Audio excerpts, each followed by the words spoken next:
آواز نہ نکلے سسکیوں کی، از قلم علی آتش، قسط نمبر 9۔ وہ اسے اپنے بوجھ تلے بے دردی سے اپنی تمام تر سختیوں کو اس میں اتارنے کے بعد جب شدت سے لرزتا اس پہ گرتا چلا گیا تو زیبا نے گہرا سانس بھرا تھا۔ گیلی سانسوں کو اندر بھر کر وہ ہلکا ہلکا کانپ رہی تھی۔ راغب کی پیشانی کا پسینہ اس کی آنکھوں میں اترتا ان میں جلن پیدا کر رہا تھا۔ اس نے آنکھیں میچ کر اس پسینے کو باہر نکالنے کی صحیح کی اور پھر وہ زیبا کے دونوں جانب ہتھیلیاں جما کر بازوؤں کے بل اوپر ہوا اسے دوری اختیار کرنے کے بعد اس نے پیشانی کو بازو سے پہنچا اور پسینے سے جلتی آنکھوں سے اس نے زیبا کے وجود کو دیکھا۔ امید کرتا ہوں کہ آج میں آپ کے احسانوں کا کچھ بدلہ اتار سکا ہوں۔ اب آگے بھی جب بھی آپ کو مجھ سے محبت چاہیے ہو تو بتا دیجیے گا، لیکن مجھ پہ احسان مت جتائیے گا۔ آپ کی ہر چیز آپ کی تھی اور رہے گی۔ میرا ان سے کوئی تعلق نہ کبھی تھا اور نہ کبھی ہوگا۔ جو کچھ میرے پاس ہے وہ میری محنت کا ہے۔ میں نے اس سب کو بنانے میں دن رات لگایا ہے۔ آپ کے بزنس میں سیلری جتنے پیسے ہی لیا کرتا تھا، اس کے علاوہ ہر چیز کا حساب میرے پاس موجود ہے۔ آپ کو کل میں دکھا دوں گا۔ اور رہی بات آپ کی دولت کی تو وہ میری نہیں ہے۔ جو کچھ میرے پاس ہے میں اس میں خوش ہوں، لیکن پھر بھی آپ کا احسان مند ہوں۔ آپ نے مجھے سٹارٹ دیا، مجھ پہ بھروسہ کیا جس کو میں نے کبھی نہیں توڑا، اس لیے مجھے کسی بھی بات کا گلٹ نہیں ہے۔ آئندہ مجھے کچھ بھی مت جتائیے گا۔ میں جانور نہیں بننا چاہتا، مجھے انسان ہی رہنے دیا جائے۔ وہ کہہ کر زیبا کے سامنے سے ہٹ گیا تھا۔ اس کا رخ کمرے کے داخلی دروازے کی جانب تھا۔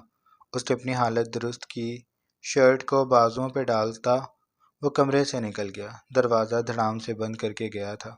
اس کے جانے کے بعد زیبا نے اٹھنے کی کوشش کی لیکن وہ ناکام رہی۔ جنون سر سے اتر چکا تھا، نشہ اپنی دولت کا تھا، وہ اس کے سر سے اتر کر اس کی آنکھوں سے بہہ چلا تھا۔ اس نے راغب کو یہ سب کیا کہہ دیا؟ وہ اسے بھی جانتی تھی اور اس کی ایمانداری کو بھی۔ وہ سچ کہہ کر گیا تھا۔ اس کے پاس ہر چیز کا حساب موجود ہے جو وہ وقتاً فوقتاً زیبا کو بھی دیتا رہتا تھا۔ زیبا اس وقت بے نیازی سے کہتی کہ مجھے تم پر پورا اعتبار ہے اور جو کچھ میرا ہے وہ سب تمہارا ہے، لیکن آج زیبا نے خود ہی اپنے پیروں پر کلہاڑی ماری تھی اور ہر بار کی طرح وہ اپنی کہی گئی باتوں اور اپنے کیے گئے عمل پر پچھتا رہی تھی۔ اسے خود بھی اندازہ نہیں ہوتا تھا کہ وہ کیا کہہ رہی ہے۔ وہ ڈری ہوئی تھی، بری طرح ڈری ہوئی تھی، اور جو لوگ ڈرے ہوئے ہوتے ہیں وہ اکثر ایسے ہی بے ڈر فیصلے کرتے ہیں جن کے بعد صرف پچھتاوا ہی بچتا ہے۔ اس نے راغب کو ہرٹ کیا تھا اور اب راغب نہ جانے اس کے ساتھ کیا رویہ اپنائے گا۔ وہ اپنے بدن میں اٹھتی ٹیسوں کو اپنے ہاتھوں سے سہلاتی سسکیاں بھرتی، بیڈ سے پشت لگا کر کمبل کو اپنے چاروں جانب لپیٹ کر بیٹھ گئی تھی۔ اس کا جسم بری طرح درد کر رہا تھا، آنکھوں میں بار بار نمی بھر رہی تھی، لیکن دماغ میں بے چینی تھی، ڈر تھا۔ اسے لگ رہا تھا کہ اب راغب اسے چھوڑ دے گا۔ اس کے ہاتھ پاؤں پھر سے کانپنے لگے تھے۔ اس نے ادھر ادھر نگاہیں دوڑائیں، پھر بیڈ کے ایک کنارے کی طرف ہوتی وہ سائڈ ٹیبل کے دراز کو کھول کر وہاں سے دوائیوں کا پتہ نکال کر اس میں سے چند کیپسولز کو اپنے ہاتھ پر ڈال کر انہیں پھانکتی پانی پی چکی تھی۔ کچھ ہی دیر میں نیند اس پر غالب آنے لگی تھی۔ اس کا دماغ سن پڑتا جا رہا تھا۔ وہ دھیرے دھیرے بیڈ پہ لیٹتی چلی گئی اور پھر اس نے آنکھیں موند لی۔ اس کی آنکھوں میں جمع ہونے والی نمی آنکھوں کے کناروں سے بہہ کر تکیے پہ جذب ہو گئی تھی۔ کمرے میں گہری تیرگی کے ساتھ ساتھ اب خاموشی کا بھی راج ہو گیا تھا۔ وہ کمرے سے نکل کر سیڑھیاں اترتا گیسٹ روم میں آ گیا۔ دروازہ بند کر کے اس نے اپنی شرٹ کو بیڈ پہ اچھالا اور پھر جیب سے موبائل اور سگریٹ نکال کر انہیں سائڈ ٹیبل پر رکھا۔ وہ واش روم میں بڑھ گیا تھا۔ پانی کے چھینٹوں کو اپنے چہرے پر مسلسل ڈالنے کے بعد اس نے چہرے کو شیشے میں دیکھا۔ وہ چند پل اپنے عکس کو دیکھتا رہا۔ اس کے ذہن میں زیبا کی باتیں گردش کر رہی تھی۔ وہ اس کے بارے میں یہ سب سوچتی ہے، راغب اندازہ نہیں کر سکتا تھا۔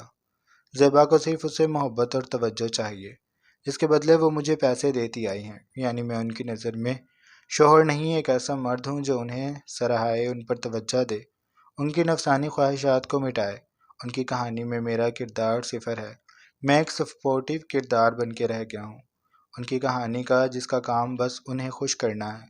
وہ بالکل مدھم آواز سے اپنے عکس کو دیکھتا ہوا کہہ رہا تھا۔ پھر اس نے سر کو دھیرے دھیرے نفی میں ہلایا۔ نہیں، اب اور نہیں، اب میں نے کسی کو بھی خوش نہیں کرنا۔ اب میں نے ان لوگوں کو بتانا ہے کہ راغب چوہان ہے کیا چیز۔ ان سب نے مل کر میری اچھائی کا فائدہ بہت اٹھا لیا۔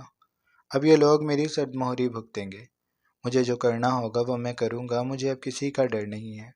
وہ خود کلامی کرنے کے بعد واش روم سے نکلا اور آ کر بیڈ پر لیٹ گیا، آنکھیں موند کر سو گیا تھا۔ صبح وہ آفس کے لیے تیار ہونے کے لیے کمرے میں گیا تھا۔ زیبا اٹھی ہوئی تھی اور شاید اسی کا انتظار کر رہی تھی۔ وہ فریش ہو کر بالکل تیار بیٹھی تھی، اس کے چہرے پر دل فریب مسکان تھی۔ ہرنی جیسی آنکھیں راغب کو دیکھ کر چمکی تھی، لیکن راغب نے ایک سرسری نگاہ اس پر ڈالی اور پھر ایسے آگے بڑھ گیا جیسے وہ کمرے میں موجود ہی نہیں۔ وہ الماری میں سے اپنے کپڑے نکالنے لگا تھا، زیبا اس کے عقب میں آ گئی۔ اس نے راغب کے شانے پر ہاتھ رکھا اور دھیرے سے بولی، میں تم سے معافی مانگنا چاہتی ہوں۔ اس کے لہجے میں اب شرمندگی سی محسوس ہوتی تھی۔ راغب نے اس کا ہاتھ دھیرے سے اپنے شانے سے ہٹایا۔ مجھے آفس کے لیے تیار ہونا ہے، وہ کہہ کر واش روم میں جانے لگا کہ زیبا نے اس کا ہاتھ تھام لیا۔ پھر آگے آ کر بولی، مجھے معاف کر دو، میں نے اس وقت غلطی سے وہ سب کہہ دیا تھا۔ میں پریشان تھی، شایان کے جانے نے مجھے ہلا کر رکھ دیا تھا۔ میں یہ سب ایکسیپٹ نہیں کر پا رہی تھی۔ مجھے بہت دکھ ہو رہا ہے اس کے جانے کا۔ میں سہانا اور شایان کو اس لیے تو نہیں اپنے ساتھ لائی تھی کہ وہ ایک دن مجھے چھوڑ کر چلے جائیں۔ سہانا بھی چاہتی ہے کہ وہ اپنے ڈیڈ کے پاس واپس چلی جائے، اور شایان اپنے ڈیڈ کے پاس جانا چاہتا ہے، نہ ہی میرے پاس رہنا چاہتا ہے۔ وہ اپنی ایک الگ دنیا بسا رہا ہے جہاں پر میری بھی کوئی جگہ نہیں ہے۔ اتنے سال میں نے اپنی اولاد کے دل میں اپنے لیے محبت پیدا نہیں کی، اور نہ ہی میں تمہارے دل میں اپنی محبت پیدا کر سکی، اور جو احساس تمہارے دل میں تھا وہ کل رات میں نے اپنے ہی الفاظ سے ختم کر دیا۔ اب تم بھی شاید مجھ سے محبت نہیں کرتے۔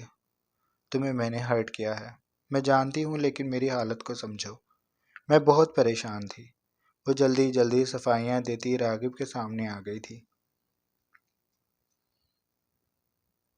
اسے لگ رہا تھا جو کچھ اس نے رات کو کہا ہے ان چند جملوں سے ان ساری باتوں کا مداوع ہو جائے گا، اور راغب سب کچھ بھول کر اس کے ساتھ اسی طرح رہنے لگے گا جیسے وہ لوگ پہلے رہ رہے تھے۔ لیکن راغب نے اس کا ہاتھ اپنے ہاتھ سے ہٹایا اور بے حد سرد مہری سے زیبا کو دیکھ کر وہ بولا، رات کو آپ نے جو کہا وہ سب مجھے سن کر بالکل دکھ نہیں ہوا، بلکہ مجھے تو خوشی ہوئی ہے۔ میرے دل پر کسی بات کا بھی بوجھ نہیں رہا۔ میں نے آپ کے ساتھ کبھی دھوکہ نہیں کیا، آپ کی چیزوں کو امانت کی طرح اپنے پاس رکھا۔ آج میرا وکیل آئے گا، وہ آپ کو ایک ایک چیز کا حساب دے دے گا، پھر آپ دیکھ لیجیے گا جو کچھ آپ کا تھا وہ آج بھی آپ ہی کا ہے، اور جو میرا ہے وہ میری محنت کا ہے۔ میں نے وہ سب اپنی سیلری سے بنایا ہے جو میں آپ کی چیزوں کی حفاظت کرنے کے بدلے میں لیتا تھا۔ زیبا جیسے اس کی بات پر تڑپی تھی، اس نے راغب کے دونوں ہاتھوں کو دوبارہ سے تھامنا چاہا تو راغب نے اسے اپنے ہاتھ سے پیچھے کر دیا۔ راغب ایسا مت کہو، میں کیا کروں کہ وہ سب تم بھول جاؤ۔ میں کچھ نہیں کہنا چاہتی تھی، میں بس غصے میں تھی۔ وہ تڑپ کر بو رہی تھی۔ اسے صاف دکھائی دے رہا تھا کہ راغب اسے دور جا رہا ہے۔ وہ ایسا نہیں چاہتی تھی۔ اس ایک مرد کے لیے اس نے کتنے لوگوں کی زندگیاں برباد کی ہیں، اور اب وہ مرد ہی اس سے دور ہونے لگا ہے۔ اور یہ سب صرف اور صرف زیبا کی خود غرضی اور ان ساری باتوں کا جو اس نے لوگوں کی سن کر اپنے ذہن میں محفوظ کر لی تھی کا نتیجہ ہے۔ راغب نے اس کی بات کو بے تاثر چہرے سے سنا اور پھر وہ واش روم میں چلا گیا۔ زیبا پیچھے مٹھیاں بھیج کر بے بسی سے بند دروازے کو دیکھنے لگی۔ وہ یہ سب تو نہیں کرنا چاہتی تھی۔ اسے ایک دم سے ہی شایان پر بھی غصہ آنے لگا تھا۔ اسے کیا ضرورت تھی جانے کی؟ نہ وہ جانے کی ضد کرتا اور نہ ہی زیبا کو غصہ آتا، اور نہ ہی یہ سب ہوتا۔ اس کا اس دنیا میں کوئی سگا نہیں تھا۔ سب لوگ اس کے ساتھ خود غرضی کرتے تھے۔ اس کی اولاد بھی اس کے احساسات جذبات کو سمجھ نہیں سکی۔ مجھے ان دونوں کو لانا ہی نہیں چاہیے تھا۔ ان دونوں کی لانے کی وجہ سے میری خود کی زندگی اس قدر مشکل ہو گئی ہے کہ میں اپنی خوشیاں کھونے لگی ہوں۔ اس نے دل میں سوچا اور باتھ روم کے دروازے کے سامنے سے ہٹ گئی۔ زیبا ایک ٹاکسک انسان تھی جسے اپنے ارد گرد ہر شخص سے یہی توقع تھی کہ وہ اس کی باتوں کو مانے، اس کے احساسات کو سمجھے، اس کے جذبات کو سمجھے اور اسے محبت دے، اسے توجہ دے۔ اس کے پاس ہر وقت کوئی ایسا شخص موجود ہو جو صرف اس کی باتیں سنے، اس کی تعریفیں کرے، اسے بتائے کہ وہ کس قدر خوبصورت ہے، کس قدر حسین لگتی ہے۔ سب اس کے دکھوں پر دکھی ہوں، اور وہ جب چاہے وہ سب ہنسنے لگے۔ زیبا سب کو اپنی مرضی سے چلانا چاہتی تھی، لیکن وہ یہ نہیں سمجھ پا رہی تھی کہ اس کے ارد گرد کے تمام لوگ اس سے دھیرے دھیرے عاجز آتے جا رہے ہیں۔ ہر وقت محبت طلبی بھی انسان کی ویلیو صفر کر دیتی ہے۔ زیبا کے پاس کہنے کے لیے بہت کچھ تھا۔ اس کے پاس سنانے کے لیے کئی قصے تھے جن میں وہ صرف اور صرف مظلوم تھی، اور لوگ اس کے ان مظلومیت بھرے قصوں سے اب عاجز آنے لگے تھے۔ گرما کی دھوپ ردھم کے پورشن کی کھڑکیوں پر دستک دیتی اندر داخل ہو رہی تھی۔ وہ ڈائننگ میں بیٹھی خاموشی سے ناشتہ کر رہی تھی۔ امی ابھی ڈیوٹی کے لیے نکلی تھی۔ انہوں نے جانے سے پہلے اس کی طرف بغیر دیکھے کہا، رات جو کچھ تم نے کہا مجھے ان باتوں نے بہت ٹھیس پہنچائی۔ تمہیں میری محبت نہیں لگتی۔ جو باتیں گزر چکی تم انہیں آج بھی لے کر بیٹھی ہو۔ تم یہ بات کیوں نہیں سمجھ لیتی کہ یہ لوگ ہماری آخری سہارا ہیں؟ ہم ان کے بغیر کچھ بھی نہیں ہیں۔ تمہیں وہ سب بھول جانا چاہیے۔ میں جانتی ہوں وہ ساری باتیں بہت اذیت ناک ہیں، لیکن ان سب کو بھول جانا ہی بہتر ہوگا۔ اب وہ وقت بدل چکا ہے۔ تمہارے کزن تم سے محبت کرتے ہیں، اور امن وہ ہر وقت تمہارے پیچھے رہتا ہے۔ تم اس کی محبت کیوں نہیں دیکھ پا رہی؟ وہ تم سے محبت کرتا ہے، وہ ایک اچھا لڑکا ہے اور تمہیں بہت خوش رکھے گا۔ ردھم یہ بات اچھے سے جانتی تھی کہ اس کی شادی کے بارے میں اس کی امی نے یہی سوچ رکھا ہے کہ اس کی شادی امن سے ہوگی، کیونکہ امن کی شدید پسندیدگی کسی سے بھی چھپی ہوئی نہیں تھی۔ گھر میں تقریباً سبھی لوگ جانتے تھے اور ممانی تو حد سے زیادہ سمجھتی تھی۔ تبھی وہ امن اور ردھم کو اکٹھے پھرنے تک نہیں دیتی تھی۔ جہاں امن ہوتا وہاں سے ردھم کو بھگا دیتی اور جہاں ردھم ہوتی وہاں سے انم کو۔ وہ بالکل اس بات پر راضی نہیں تھی کہ ردھم اور امن کی شادی ہو، لیکن ماموں بھی یہی چاہتے تھے اور ردھم کی امی بھی، لیکن ردھم ایسا ہرگز نہیں چاہتی تھی۔ وہ صرف اس ایک بات میں اپنی ممانی کے خیالات سے 100% متفق تھی۔ وہ اپنا برا وقت اس گھر میں کاٹ رہی تھی۔ اس نے یہاں ہمیشہ نہیں پھنسے رہنا۔ اس کے خواب دوسرے ہیں۔ وہ زندگی میں بہت کچھ کرنے اور بہت سی جنگیں لڑنے کے لیے پیدا ہوئی ہے۔ اس نے کنویں کا مینڈک بن کر نہیں رہنا۔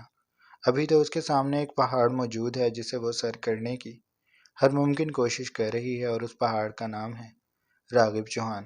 اسے پہلے اس مرد پر اس بات کو مکمل طور پر واضح کرنا ہے کہ وہ اس کے سامنے ہوس کے ہاتھوں مجبور ہو کر نہیں آئی تھی۔ راغب چوہان اس کی پہلی محبت تھا اور رہے گا۔ اس نے راغب کو یہ سب بتانا تھا۔ وہ اپنی طرف سے ہر تیاری کر چکی تھی۔ وہ جانتی تھی اس نے کیا کرنا ہے۔ امی کی ساری باتوں کو اس نے خاموشی سے سنا تھا۔ اس کے جانے کے بعد وہ کچن میں آئی تھی۔ امی اس کے لیے ناشتہ بنا کر ٹیبل پر رکھ چکی تھی۔ وہ یونیورسٹی کے لیے تیار تھی۔ اب ناشتہ کرنے کے بعد اس نے نمل کو کال کی۔ وہ ہاسٹل سے نکل چکی تھی۔ کچھ ہی دیر میں نمل اسے لینے کے لیے آ گئی تھی۔ وہ اپنی کتابیں بیگ میں ٹھوسنے کے بعد سیڑھیاں اترتی مین گیٹ سے باہر آئی تو نمل سڑک پر کھڑی تھی۔ وہ اسکوٹی پہ پیچھے بیٹھی اور نمل کو کہا، راغب چوہان کے دفتر چلو۔ نمل اس کی بات پر ایک دم سے چونکی۔ اس نے گردن موڑ کر دیکھا۔ ردھم کے چہرے پر کوئی تاثر نہیں تھا، یعنی وہ کسی بھی طرح کی اخلاقی تربیت نہیں چاہتی۔ جو وہ کہہ رہی ہے نمل کو وہ کرنا ہی پڑے گا۔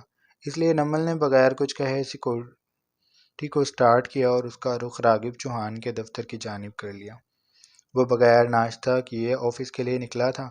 دفتر کی حدود میں جب اس کی گاڑی داخل ہوئی تو وہ ایک دم سے چونکا۔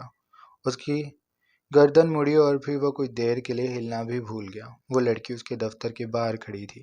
اس کے ساتھ اس کی دوست بھی تھی۔ وہ بے تاثر چہرے سے راغب کی گاڑی کو دیکھ رہی تھی۔ راغب کا دل ایک دم سے ڈوب کے ابھرا۔ وہ یہاں کیا کر رہی تھی؟ بے ساختہ راغب کے دماغ میں یہ بات آئی تھی۔ وہ گاڑی سے نکلا، تب بھی ردھم وہیں دور کھڑی اسے دیکھتی رہی۔ ان دونوں کی ایک پل کے لیے آنکھیں ملیں۔ ردھم کی آنکھوں میں بے حد یاسیت تھی۔ ان آنکھوں میں دنیا بھر کی اداسی سمٹی ہوئی تھی، لیکن راغب نے کسی بھی تاثر کا جواب دیے بغیر اس کی جانب سے رخ موڑا اور دفتر میں داخل ہو گیا۔ چلو اب چلتے ہیں ردھم۔ راغب کے چلے جانے کے بعد نمل نے ردھم کا شانہ پکڑ کر ہلایا تھا۔ ردھم کی آنکھیں جب اس نے دیکھی تو اسے افسوس ہوا۔ اس کی آنکھوں کے گوشے بھیگے ہوئے تھے۔ تم اپنا وقت ضائع کر رہی ہو، ردھم نمل کی پشت کو سہلاتے ہوئے ردھم نے کہا۔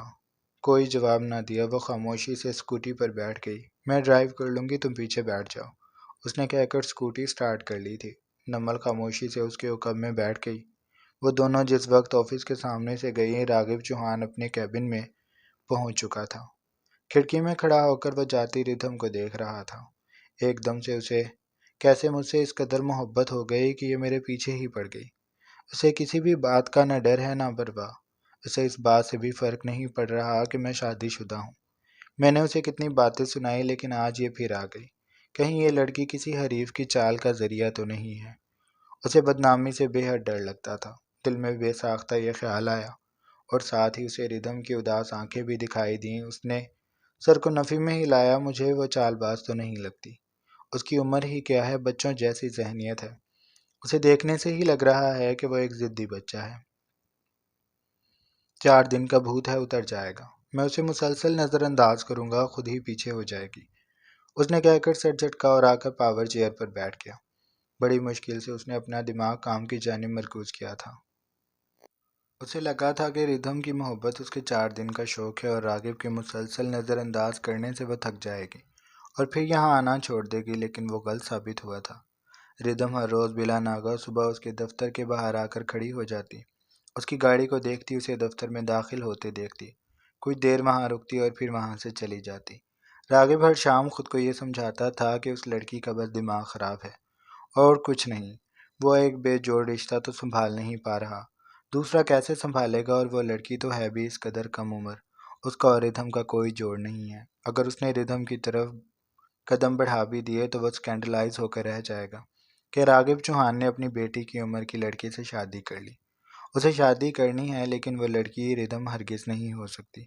وہ ہر شام خود کو یہ سمجھاتا تھا، لیکن صبح جب وہ ردھم کو اپنے دفتر کے باہر کھڑے دیکھتا تو بے قلی کا شکار ہو جاتا۔ وقت کے ساتھ ساتھ اس کے دل میں ردھم کے لیے ہمدردی بڑھتی جا رہی تھی۔ اسے اچھا نہیں لگتا تھا کہ وہ لڑکی یوں دھوپ میں کھڑی ہو کر اس کا انتظار کرے۔ نہ جانے وہ کس وقت آتی تھی، کبھی راغب جلدی بھی آ جاتا اور کبھی کبھی اسے دفتر آنے میں دیر بھی ہو جاتی تھی اور وہ لڑکی وہیں کھڑی رہتی، راغب کو دیکھنے کے بعد ہی جاتی تھی۔ پہلے اس کے ساتھ اس کی دوست بھی ہوا کرتی تھی، لیکن اب وہ اکیلی اسکوٹی پر آتی اور وہاں تب تک کھڑی رہتی جب تک راغب نہ آ جاتا۔ راغب کے آنے کے فوراً بعد ہی وہ چلی جاتی تھی۔ ایک پل کے لیے ان دونوں کی نگاہیں ملتی اور پھر ردھم بغیر کچھ کہے واپسی کے لیے پلٹ جاتی۔ راغب کو لگا تھا جیسے وہ دوبارہ آ کر اس کے سامنے اپنی محبت کی سچائی بیان کرے گی، اسے مجبور کرے گی کہ وہ ردھم کی جانب متوجہ ہو، لیکن ردھم ایسا کچھ بھی نہیں کر رہی تھی کیونکہ اس کی خاموشی ہی راغب چوہان کو بے چین کر گئی تھی۔ آج تیسرا ہفتہ شروع ہو گیا تھا لیکن ردھم نہیں رکی تھی۔ راغب خود ہی عاجز آ گیا تھا۔ اسے یوں باہر کھڑے دیکھ کر آج جب وہ گاڑی سے اترا تو اس کا دل کیا کہ وہ جا کر ردھم کو ایک بار اور ڈانٹے، اب کی بار کو زیادہ سختی سے پیش آئے۔ کچھ دیر وہ اپنے اس خیال پر سوچ رہا اور پھر راغب ردھم کی جانب بڑھا۔ اس کے سامنے رک کر اس نے برہم نگاہوں سے ردھم کو گھورا۔ یہاں روز کھڑے ہونے کا مقصد میں جان سکتا ہوں، وہ سخت برہم لہجے سے گویا ہوا تو ردھم نے ایک پل کے لیے اسے دیکھا اور پھر وہ نگاہیں جھکا کر سڑک کو گھورنے لگی۔ میں آپ کو جواب دہ نہیں ہوں، میری مرضی، میں جہاں مرضی آ کر کھڑی ہو جاؤں، میں آپ کو کچھ نہیں کہتی۔ اس کے جواب پہ راغب کا ناک غصے سے پھولنے لگا۔ یہ میرا دفتر ہے، یہ آپ کا دفتر نہیں ہے، یہ سڑک ہے۔ اس نے دوبارہ راغب کی جانب دیکھا اور ایسے لہجے میں کہا جیسے وہ اسے یہ بات جتانا چاہتی ہو کہ وہ اس کے آفس میں نہیں آتی۔ راغب نے اس کی بات پر ایک نظر اطراف میں دیکھا۔ وہ دونوں اس وقت راغب کے آفس کے کمپاؤنڈ میں کچھ آگے سڑک کے پاس کھڑے تھے، جہاں پر کوئی بھی کھڑا ہو سکتا تھا۔ راغب نے لب بھینچ کر کچھ دیر کی خاموشی اختیار کی، پھر وہ بولا، تمہارے لیے بہتری اسی میں ہے کہ تم یہاں سے چلی جاؤ، ورنہ میں تمہیں ایک تھپڑ بھی مار سکتا ہوں۔ وہ اسے ڈرا رہا تھا۔ ردھم کی ایک بھاؤں بے ساختہ اوپر اٹھی۔ اس نے سینے پہ ہاتھ باندھ لیے۔ سپاٹ چہرے سے وہ بولی، مار لیں، مجھے تھپڑ سے ڈر نہیں لگتا۔ راغب نے بے ساختہ مٹھیاں بھیجی۔ یہ لڑکی اس کی سوچ سے زیادہ اڑیل ثابت ہو رہی تھی۔ میں تمہیں آخری بار پیار سے سمجھا رہا ہوں، یہاں دوبارہ مت آنا۔ اگر تم مجھے یہاں نظر آ گئیں تو میں گارڈ سے تمہیں اٹھوا کر باہر پھینکوا دوں گا۔ ردھم سر جھٹک کر طنزیہ سا مسکرائی۔ آپ نے اگر ایسا کچھ کرنا ہوتا تو آپ وقت تک کر چکے ہوتے، اور جہاں تک بات مجھے ڈرانے کی ہے تو میں ایک بات آپ کو بتا دینا چاہتی ہوں کہ میں یہاں اس لیے ہی کھڑی ہوں کیونکہ مجھے کسی چیز سے، کسی بات سے ڈر نہیں لگتا، نہ ہی آپ کے غصے سے اور نہ ہی آپ کے تھپڑ سے اور نہ ہی آپ کے گارڈ سے۔ آپ جو کر سکیں کر لیں۔ میں ہر روز یہاں آؤں گی، اس نے کہہ کر بے نیازی سے اپنی کلائی پر بندھی گھڑی دیکھی۔ مجھے یونین کے لیے دیر ہو رہی ہے، اب میں آپ سے کل ملوں گی، اپنی گارڈز کو تیار رکھیے گا مجھے اٹھا کر باہر پھینکوانے کے لیے۔ وہ آخر میں اسے چڑھانے کے سے انداز میں بولتی، سکوٹی پر بیٹھی اور اسے چلا کر آگے بڑھ گئی۔ راغب یہ نہیں جانتا تھا کہ وہ ردھم کے تاثر دیکھ کر بے ساختہ مسکرایا ہے۔ جب اسے اس بات کا احساس ہوا تو اس نے فوراً اپنے تاثر سیٹ کیے اور پلٹ کر آفس میں داخل ہو گیا۔ یہ لڑکی ایسے ہی باز نہیں آنے والی تھی، اسے کچھ نہ کچھ تو ضرور سوچنا تھا۔ وہ اپنے دماغ کو تیزی سے دوڑا رہا تھا کہ ردھم کو کس طرح سے روکا جائے۔ جاری ہے۔ تو جناب یہ تھی ہماری آج کی ایپیسوڈ، آئی ہوپ آپ کو اچھی لگی ہوگی۔ اگر آپ کو قسط اچھی لگی ہے تو آپ چینل کو سبسکرائب کر لیں، بلکہ ان سبسکرائب کر دیں، بیکاز آج کل آپ لوگ یہی کر رہے ہیں۔